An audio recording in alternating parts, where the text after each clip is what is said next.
Perkenalkan, ini Pak Amir. Sekarang, beliau menjabat sebagai seorang kepala daerah.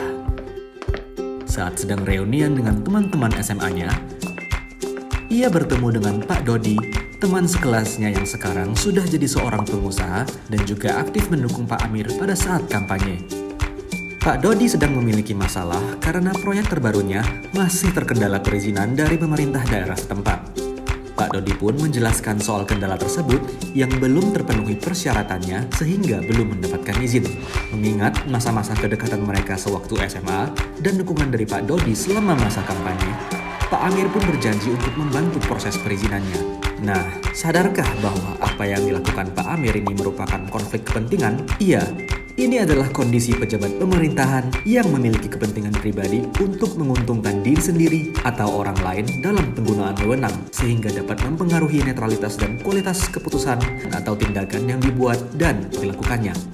Karena terjadi saat ini, yang dilakukan Pak Amir disebut konflik kepentingan aktual, yaitu situasi di mana seseorang memegang jabatan atau kewenangan dan saat ini dalam posisi dapat dipengaruhi oleh kepentingan pribadi atau kelompok ketika hendak melaksanakan tugas. Selain itu, ada juga konflik kepentingan potensial, yaitu situasi di mana seseorang yang memegang jabatan atau kewenangan dapat terpengaruh oleh kepentingan pribadi atau pihak lain di masa yang akan datang. Lalu, ada pula konflik kepentingan yang dipersepsikan, yakni situasi di mana seseorang dipersepsikan memiliki kepentingan pribadi atau pihak lain ketika menjalankan tugas.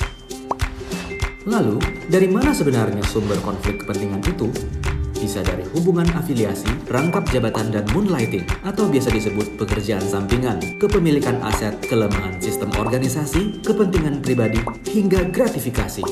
Iya, gratifikasi bisa menjadi sumber munculnya konflik kepentingan.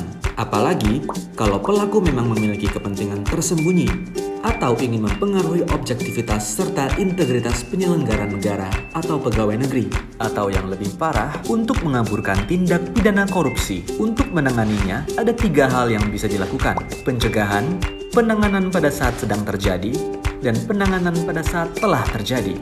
Pencegahan dimulai dari refleksi diri. Coba tanyakan pada diri sendiri, apakah tindakan kita sesuai dengan etika dan standar yang berlaku tentang benar dan salah?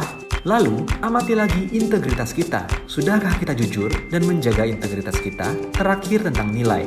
Apakah yang kita lakukan ini sudah selaras dengan nilai pribadi, institusi, atau lembaga yang kita wakili? Selain dari refleksi diri, tentu kita harus menurunkan risiko, seperti menghindari rangkap jabatan, menjauhkan kepentingan pribadi dalam pelaksanaan tugas, menolak gratifikasi yang terkait jabatan, serta membatasi interaksi dengan pihak-pihak yang berpotensi dipersepsikan memiliki konflik kepentingan oleh publik. Selain itu, kita juga wajib berkontribusi dalam perbaikan sistem pengelolaan konflik kepentingan agar hal tersebut tidak terjadi.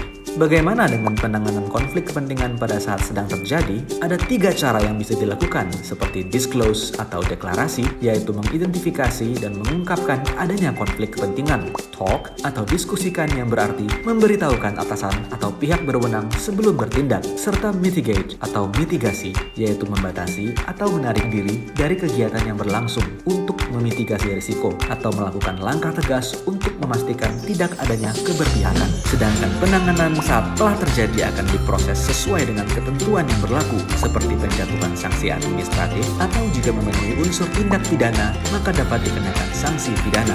Mencegah munculnya konflik kepentingan memang tak mudah, tapi bukan berarti tak mungkin. Dimulai dari refleksi diri, yuk wujudkan pemerintahan yang bersih dari konflik kepentingan. Untuk melaporkan gratifikasi, klik goal.kpk.go.id. Klik gratifikasi.kpk.go.id untuk info lengkap soal gratifikasi.